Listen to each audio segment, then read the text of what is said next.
성도 여러분 반갑습니다. 오늘도 우리 주님이 함께 하시는 복된 하루 되신 줄로 믿습니다. 이 시간 우리가 함께 은혜를 나눌 본문 말씀 신약성경 히브리서 8장입니다. 죄송합니다. 히브리서 8장 6절부터 8절까지에 있는 말씀 봉독합니다.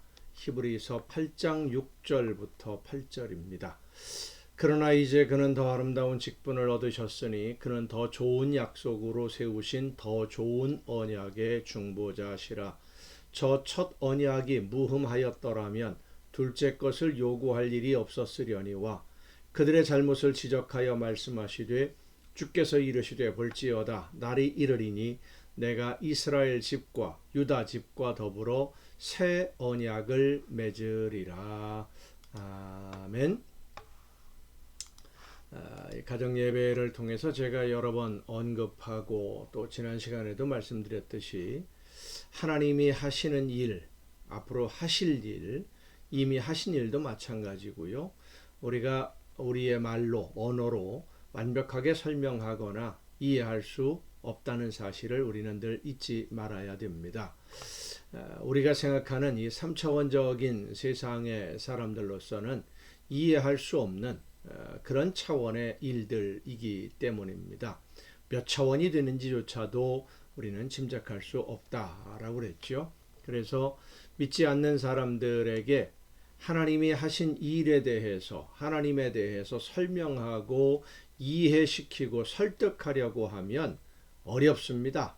마치 닭 한 마리를 앞에 앉혀놓고 5개 국어를 가르치는 것과 같은 거예요. 되겠습니까? 안 되죠. 전도할 때 우리가 실패하게 되는 가장 큰 이유가 뭐냐면 예수님에 대해서 하나님에 대해서 설명해서 설득하려고 하니까 안 되는 겁니다. 설명하려고 하면 사실 어려운 정도가 아니라 불가능합니다. 특히 우리나라 사람들처럼 논리적으로 설명하고 이해하는 것보다는 마음과 마음이 통하는 것에 익숙한, 감정적으로 느끼는 것에 익숙한 사람들에게 논리적으로 설명해서 납득시켜서 이해시켜서 사실 어렵습니다. 그래서 우리는 하나님이 하신 일에 대해서 이해하려고 하지 말고 믿어야 됩니다. 그렇다고 아무것도 몰라도 되니까 무조건 믿어라 하는 건 아니죠.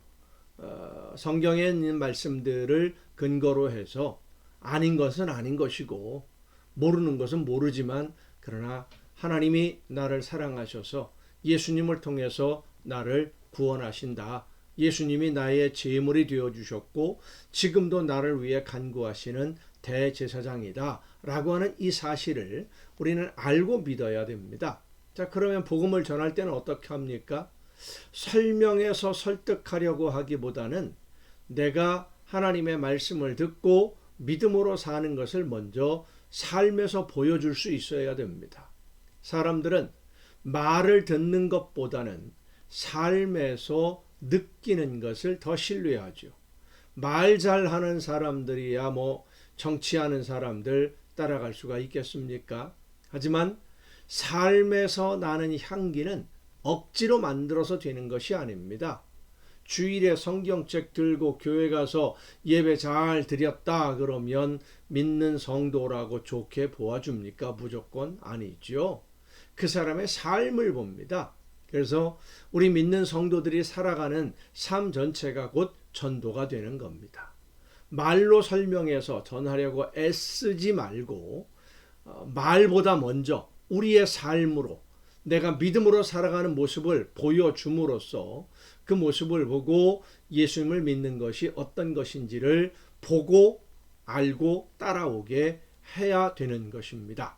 그리고 우리 믿는 성도들, 믿지 않는 사람들에게는 설명해줘도 잘 모르지만 우리 믿는 성도들은 하나님이 하신 일이 무엇인지를 알아야지요. 믿고 그리고 나서 아는 겁니다. 알고 나서 믿으려고 하면 어렵습니다. 못 믿습니다. 그러나 믿고 나서는 알아야 됩니다. 하나님이 하신 일을 믿고 믿음으로 하나님이 하신 일을 알게 되고, 그리고 알고 또 믿고, 앞으로도 하나님이 나를 위해 일하실 것을 믿는 것이 바로 믿음이에요. 로마서 1장 17절에 보면 이런 말씀이 있습니다.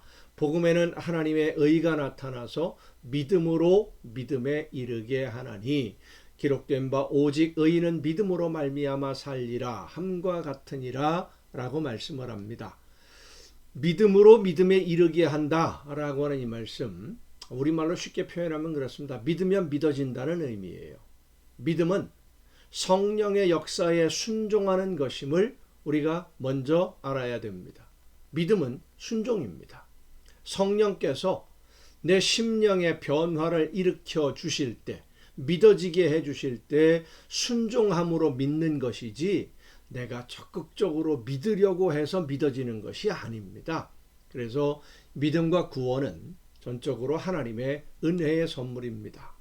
우리가 이렇게 말씀을 공부하고 말씀을 듣는 것은 믿는 사람이니까 무엇을 믿는지는 알아야 되기 때문입니다.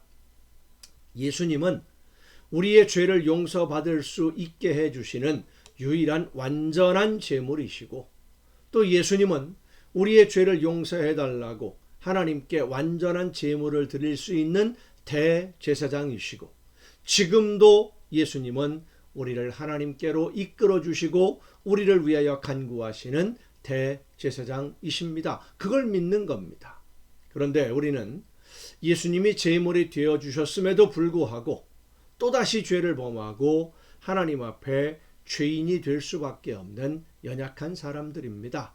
하나님의 말씀에 불순종하는 것이 죄라는 것을 알면서도 또다시 불순종할 수밖에 없는 것은 아직도 우리가 육신이라는 이 한계에 갇혀서 살고 있기 때문입니다.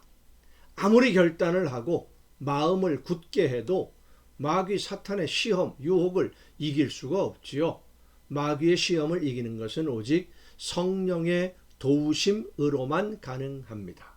그래서 오늘 우리는 여전히 우리를 위해 간구하시는 대제사장이신 예수님이 필요하다라는 사실을 잊지 말고, 예수님이 지금도 나를 위해서 간구하고 계심을 믿고, 그걸 믿는 게 바로 믿음이에요. 하나님의 말씀을 따라 성령께서 깨우쳐 주시고 감동 주실 때 순종함으로써 하나님의 놀라운 능력을 힘입어 아름다운 열매로 하나님이 기뻐하시는 일을 이루어가는 여러분 모두가 될 수 있기를 간절히 바랍니다. 기도하시겠습니다.